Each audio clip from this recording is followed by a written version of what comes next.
साला ये कैमरा बाहर कैसे आएगा? मेरे को बहुत चुभ रहा है। किसका फोन आ गया? काल पी का काल आ गया, बात करते हैं। हाँ बोलिए। अरे अरे रुको भाई रुको, ऐसी भाषा में बोलो जो मेरे को समझ नहीं आए। वैसे भी इंडिया में झगड़े चल रहे हैं। अरे पूछो मत रोहित भाई, बहुत बुरा फंस गए। वो तो होना ही था। अभी कॉल किस लिए किया वो बताओ। रोहित भाई आपसे एक हेल्प चाहिए थी। देखो भाई, गाली एक्सचेंज करने के लिए हेल्प चाहिए तो वो मैं नहीं कर सकता, उसके अलावा जो करना है वो मैं कर लूंगा। क्या आप हमारे फोन को रीडिजाइन कर सकते हैं? अच्छा बस इतनी सी बात है। ठीक है, हो जाएगा। थैंक यू रोहित भाई, बहुत बहुत शुक्रिया। हम हमारे डिजाइनर को ना अभी फायर कर रहे हैं। मायला तेरा तो गेम बजाना पड़ेगा। साला क्या क्या करना पड़ता है यार, हद हो गई। फोन डिजाइन के लिए मतलब अभी रिव्यू करना छोड़ देता है मैं। ये सीन है, देखता है। इजी है वैसे। ये उठाया एक लेंस, ये इधर लगा दिया। Not bad. हाँ ओके गुड। सैलरी बढ़ाने बोलना पड़ेगा काल पाई को। ये दूसरा वाला लेंस कहाँ जाएगा? इसको भी इधर ही लगा देते हैं। अच्छा लग रहा है ना? इतना ही तो करना था। बस इतना ही तो करना था। हे हरि राम कृष्ण जगन्नाथ प्रेमानंद, ये क्या हुआ?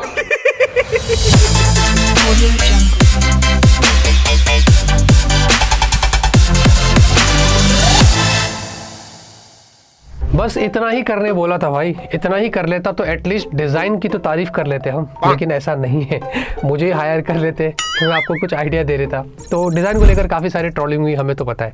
लेकिन दोस्तों आज नथिंग फ़ोन 3 के बारे में बहुत सारी चीज़ें आपको बतानी है।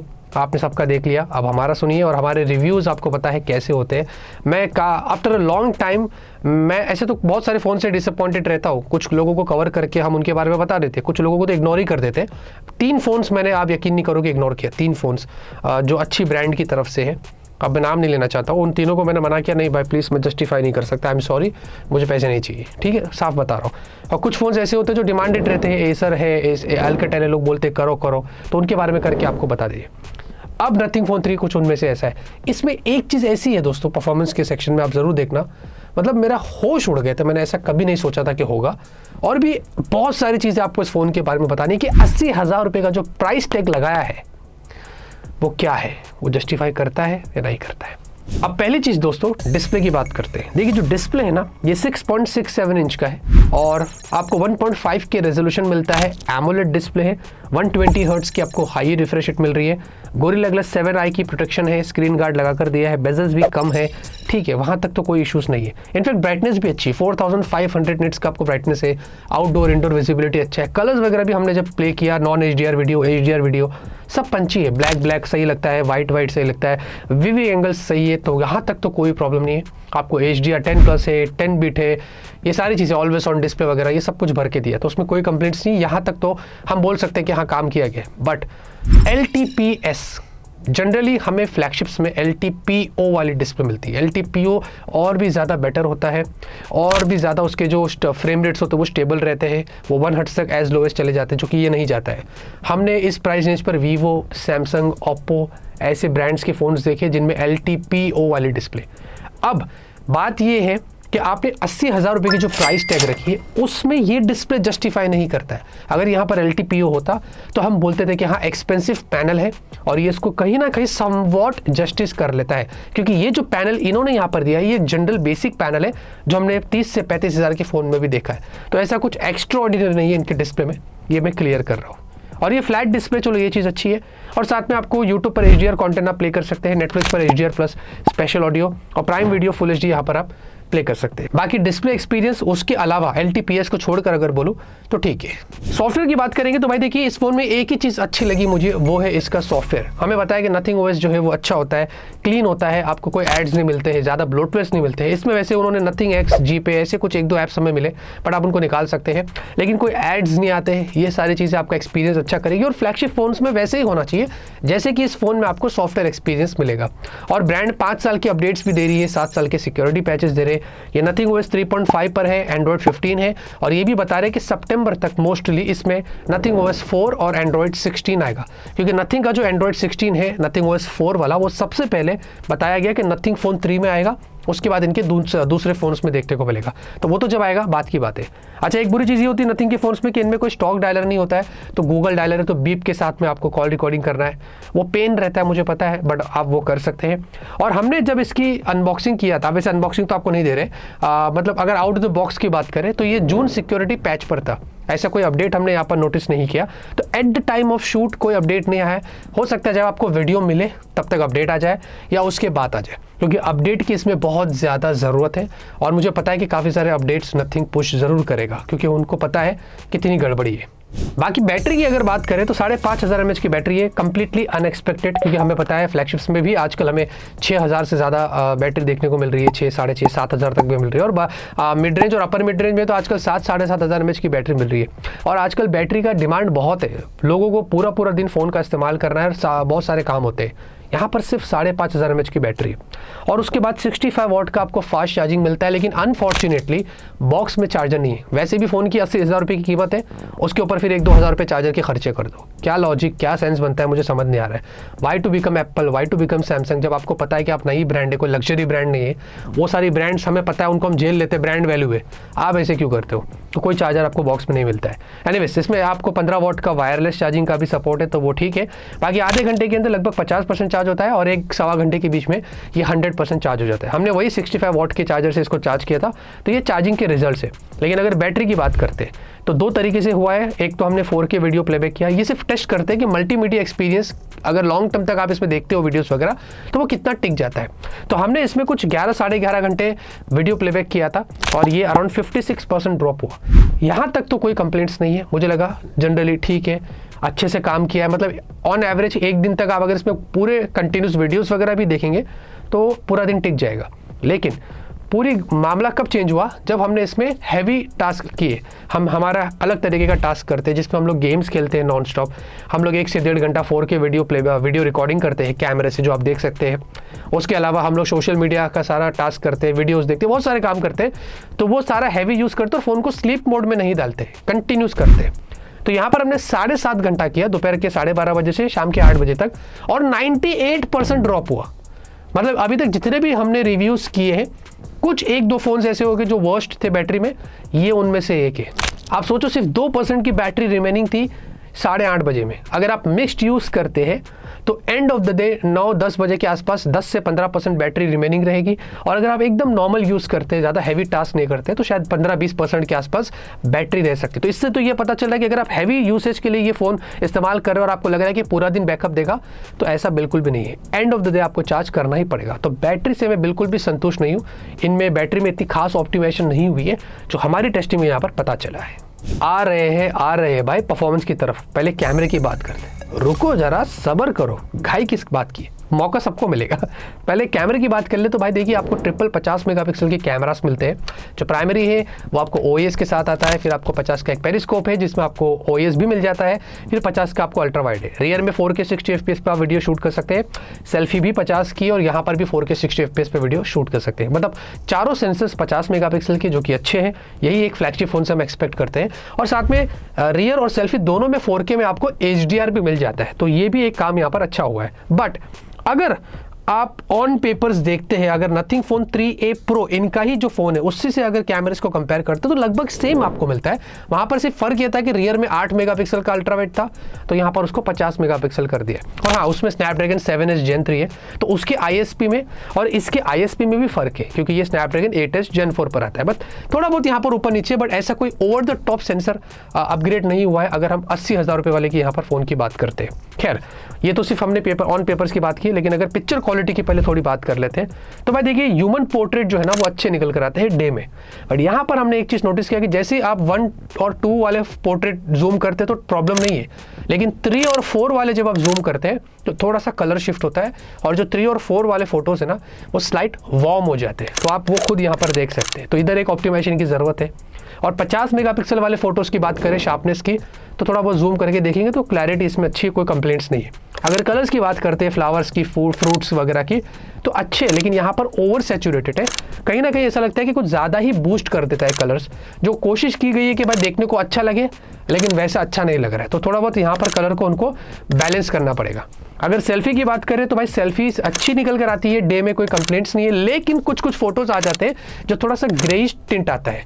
और वैसे ही यही ग्रेइश टिंट अगर आप देखो जो फेस पे आ रहा है, वो रियर में भी मैंने नोटिस किया था, रियर पोर्ट्रेट में, ये आप देख सकते हैं। तो समवॉट ये जो ग्रेइश टिंट वाला इश्यूज है ना, ये नथिंग के फोन में मैंने पहले भी देखा था, तो यहाँ पर भी है। तो इसमें ऐसा लग रहा है कि बहुत ज़्यादा ऑप्टिमाइजेशन की ज़रूरत है जो आपके सामने है। और जूम फोटोज़ की भी अगर बात करें तो मैक्स 60 टाइम्स के सैंपल्स आपको दिखा रहा हूँ। ठीक है, मैंने इसको नथिंग फ़ोन 3A प्रो से कंपेयर किया तो उसकी क्लोज था। नथिंग फ़ोन 3A थोड़ा ब्लर हो जाता है कभी कभी, बट ये वाला थोड़ा बेटर था, लेकिन हमारी एक्सपेक्टेशन तो ज़्यादा ही थी, बट वैसे इतने कुछ खास फोटोज़ भी नहीं निकल कर आए। बाकी रियर वीडियो अच्छा है, इसमें कोई फ्लिकरिंग नहीं है, स्टेबलाइजेशन अच्छी है डे में, और सेल्फी वीडियो भी अच्छा है, बट थोड़ा सा कॉन्ट्रास्ट ही। और सेल्फी वीडियो में मुझे खाली डायनामिक रेंज इतना खास नहीं लगा, मतलब प्राइस के हिसाब से इतना जस्टिस ये नहीं कर रहा है। बाकी स्लो मोशन की बात करें तो फुल HD 240 FPS मैक्स आपको स्लो मोशन मिलता है। आप स्लो मोशन वीडियोस तो आप निकाल सकते हैं, लेकिन जब उसके बाद बैठकर देखेंगे तो वो वहां पर जिटर होता है, वो आप यहाँ पर देख सकते हैं।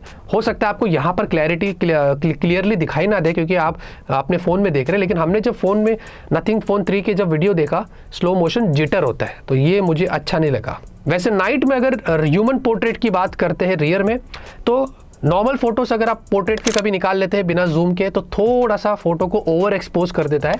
एक साइड का जो फेस है ना, लाइट के सामने आता है ना, तो वो लाइट को अडेप्ट कर लेता है, पूरा ब्लेंड कर लेता है जैसे मैं कहूँ, तो उससे क्या होता है कि फेस ब्राइट हो जाता है। तो कम समवॉट इसको इंप्रूव करना पड़ेगा, लेकिन जैसे आप पोजीशन चेंज कर लेते हैं तो उसके बाद प्रॉब्लम नहीं है, उसके बाद फेस पे लाइट जो है ना वो बराबर आती है। तो नाइट के जो ह्यूमन पोर्ट्रेट्स है उसमें मुझे सिर्फ यही कमी लगी थी, पिक्चर क्वालिटी अच्छी थी। और फ्लेयर्स की बात करें तो थोड़े बेटर हो सकते थे फ्लेयर्स, ऐसे मैं कहूँगा, इतने खास नहीं थे। और उसके साथ साथ नाइट जूम की अगर बात करें तो नाइट जूम गुड इनफ है, एक्सीलेंट नहीं कहूँगा, बट काम हो गया है, मैं इतना ही कहूँगा।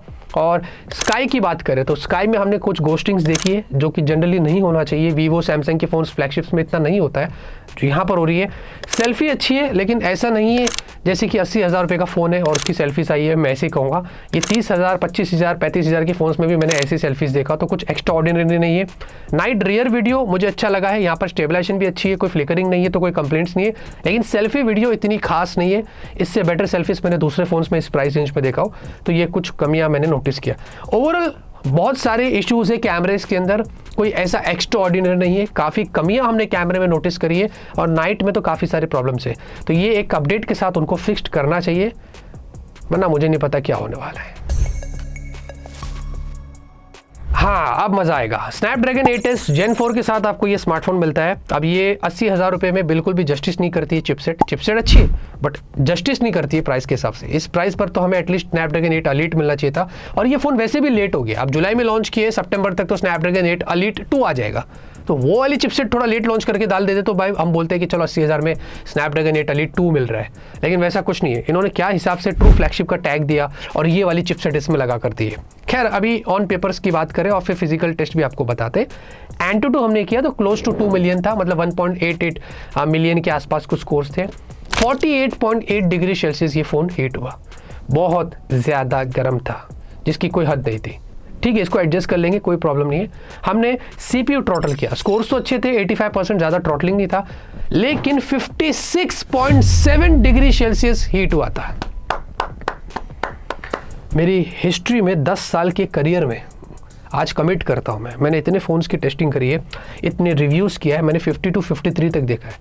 57 डिग्री सेल्सियस तक मैंने कोई भी फ़ोन नहीं देखा जो गया है। और क्या हुआ आपको पता है, ये CPU थ्रॉटल में जब हमने टेस्टिंग किया तो स्क्रीन पर एक मैसेज आया कि ये ओवर हीट हो गया है भाई, बस कर दे, मुझ पर रहम कर। हाँ, आप खुद अपनी आंखों से देख सकते हैं यहाँ पर। ये एक बार नहीं हमने टेस्ट किया, हमने 2 बार किया, और दोनों बार हमें ये सामने दिखाई दिया। मतलब ये फ़ोन इतना ओवर हीट होता है जिसकी कोई हद नहीं है। और इसके अलावा अगर आप नॉर्मल वीडियोस भी इसमें निकालते हैं ना कैमरेस में, वो भी हीट करता है, क्योंकि मेटल फ्रेम है, ग्लास बैक है, तो भाई ये तो पूरा गर्म हो जाता है। तो इतना बुरा ऑप्टिमाइजेशन है यहाँ पर इसके थर्मल्स को लेकर, जो आपसे मैं क्या बताऊँ। फिर हमने यहाँ पर 3D मार्क किया, तो 3D मार्क बहुत स्मार्टली बोल दिया मेरे से नहीं होगा, बस करो, तो उसने रिजल्ट ही नहीं दिया, वो चालू ही नहीं हो रहा था। तो ये हमने यहाँ पर चीज़ें देखी है। बाकी उसके अलावा LPDDR5X UFS 4, चलो ये ठीक है, लेकिन उसके अंदर हमने फिजिकल टेस्ट भी किया, मल्टीटास्किंग, ऐप ओपन क्लोज वगैरह सब बढ़िया चल रहा है और सारे ऐप मेमोरी में भी रहते हैं, तो कोई कंप्लेंट्स नहीं है। अच्छा, गेमिंग की बात करते हैं। BGMI इसमें 120 FPS का सपोर्ट है। पहली बार ऐसा हुआ है कि जितने भी फोन्स में हमने आज तक गेम खेले वो 44-45 डिग्री के ऊपर नहीं गया है BGMI में। इसमें हमने 1 घंटा BGMI खेला और 1 घंटे बाद BGMI 48 डिग्री सेल्सियस हीट हुआ था। मतलब मैं इसकी गारंटी ले ही नहीं सकता अब बिल्कुल भी, इतना ज़्यादा ये हीट सिर्फ नॉर्मल गेमिंग के वक्त हुआ है। तो मेरे को समझ नहीं आ रहा है कि चिपसेट अच्छी है स्नैपड्रैगन 8 Gen 4, कोई कंप्लेंट्स नहीं है भाई। ये बजट में हमने देखा है 30-35 हज़ार के फोन्स में इतना नहीं हीट होता है, बट इसमें क्यों हीट हो रहा है, बहुत बुरा लग रहा है मुझे। उसके बाद कॉल ऑफ ड्यूटी की बात करें तो वो भी 120 FPS है, ये भी अराउंड 44 डिग्री सेल्सियस गया, और जेंशिन इम्पैक्ट 60 FPS, ये अराउंड 47 डिग्री सेल्सियस तक गया। तो ये चिपसेट जो है ना, जो इन्होंने इसमें डालकर जो उसको बिल्कुल भी ऑप्टिमाइज़ नहीं किया, ये इतना ख़राब काम हो गया है। मुझे लगता है कि पहला अपडेट जो उनको पुश करना चाहिए वो परफॉर्मेंस को लेके करना चाहिए। और अगर आप नथिंग वाले मेरा वीडियो देख रहे हैं तो एज अ कंस्ट्रक्टिव फीडबैक आपको बता रहा हूँ, इसके थर्मल्स को इंप्रूव करो, नहीं तो ये 40,000 रुपये में भी नहीं बिकने वाला है। बाकी अगर डिज़ाइन की बात करें तो भाई देखिए, आपको मैंने ऑलरेडी बता दिया क्या मामला है डिज़ाइन को लेकर। रैंडमली प्लेस्ड कैमरा से बैक से मुझे कोई प्रॉब्लम नहीं है, ट्रांसपेरेंट लुक अच्छा है, ग्लिफ मैट्रिक्स दिया है। आप कितने लोगों को पसंद आएगा नहीं आएगा मुझे नहीं पता। एनीवेज ग्लास बैक है, गोरिल्ला ग्लास विक्टस की प्रोडक्शन है, मेटल फ्रेम्स के साथ आता है। डुअल स्पीकर्स आपको मिलते हैं, डुअल माइक है, डुअल नहीं है आई थिंक 3 माइक्स आपको मिलते हैं, तो ये ठीक है। और साथ में आपको ई सिम का भी सपोर्ट है, डुअल सिम है लेकिन ई सिम का भी सपोर्ट दिया गया है। और उसी के साथ आपको अंडर डिस्प्ले फिंगरप्रिंट स्कैनर मिलता है, लेकिन ये ऑप्टिकल है। हमने फ्लैगशिप्स में अल्ट्रासोनिक फिंगरप्रिंट स्कैनर देखे। अल्ट्रासोनिक जो है ना, उसका काम क्या है कि वो 3D इमेज लेता है आपके फिंगरप्रिंट का, और ऑप्टिकल वाले क्या करते हैं 2D इमेज लेते हैं। तो 2D तो हमने बजट में देख लिया ना, अब तुम क्या कर रहे हो 80,000 में। अल्ट्रासोनिक दो, इतना प्राइस रखना है ना, इतना मज़ा आ रहा है आपको, तो 80,000 में कम से कम अल्ट्रासोनिक तो देना चाहिए था। और USB पोर्ट भी 2 वाला है, वाह। 3.2 तो सपने में नहीं मिल रहा है, ये भी कमी है। हाउएवर IP रेटिंग्स ठीक है, IP68 और X एक्सिस लीनियर मोटर है, तो नथिंग के फोन्स में जनरली मुझे हैप्टिक्स अच्छे लगते हैं, तो इसमें हैप्टिक्स में वैसे कोई प्रॉब्लम नहीं है। वाइट और ब्लैक 2 कलर्स में आपको मिलते हैं। क्या बोलना है इसके बारे में वो आप ही बताइए। बाकी आपको इसमें मल्टीपल 5G बैंड्स है, 4G 5G सब कुछ बढ़िया चलता है, कोई कंप्लेंट्स नहीं है। सिम कार्ड वगैरह लगाकर हमने देख लिया। Wi-Fi 7, ब्लूटूथ वर्जन 6 है, वाइड वन 11, कैमरा 2 API और सारे सेंसर्स यहाँ पर दिए गए। तो बात करते हैं दोस्तों, क्या बात करें भाई, क्या बात करें 80,000 रुपये में, क्या बात करें। हमें ऑलरेडी पता है कि ये फ़ोन टू ओवर प्राइस्ड है, ये बिल्कुल भी हमारी एक्सपेक्टेशंस को मैच नहीं करता है। ये टेक्नोरोएस का एक फाइनल स्टेटमेंट है, सिंगल सेंटेंस में अगर बताओ, this smartphone is not worth the price. हिसाब से अगर बोलूँ तो फ्लिपकार्ट का BBD अगर आता है और उसमें अगर 40,000 के नीचे होता है, मेरे को ऐसा लगता है, और फिक्सेस के साथ कैमरे में जो गड़बड़ी थी, बैटरी में जो गड़बड़ी है, परफॉर्मेंस में जो गड़बड़ी है, आज भी अगर 35,000 या 30,000 की रेंज में भी ये फ़ोन आता और इतनी मिस्टेक्स होती तो मैं आपको बता ही देता था, फिर बोलता भी था कि ये फिक्स करो उसके बाद ही जाके ये फ़ोन लेना।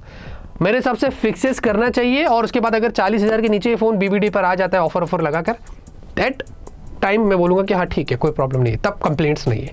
लेकिन अब बहुत कंप्लेंट्स है, और नथिंग जो है एज अ ब्रांड अच्छा काम कर रही थी, पर पता नहीं अचानक से उन्होंने क्या सोचा, इतना महंगा 80,000 रुपये का प्राइस टैग रख के इंडियन ऑडियंस को क्या समझा, मुझे समझ नहीं आ रहा है। कॉम्पिटिशन को क्या समझा भाई, कितने सारे लोग बैठे, ओप्पो, वीवो, सैमसंग, जो 80,000 में आपको ब्रेक कर डालेंगे बीच में से, और बजट के अंदर तो भाई वीवो, आईकू और अपने पोको ये लोग भी खत्म कर देंगे। इनफैक्ट रेडमी और रियलमी भी देव मानुस है इस मामले में अगर मैं कहूँ तो ये मेरा फाइनल ओपिनियन है। मुझे पता नहीं इसके बाद मैं कितने वीडियोस बनाऊंगा इसके ऊपर।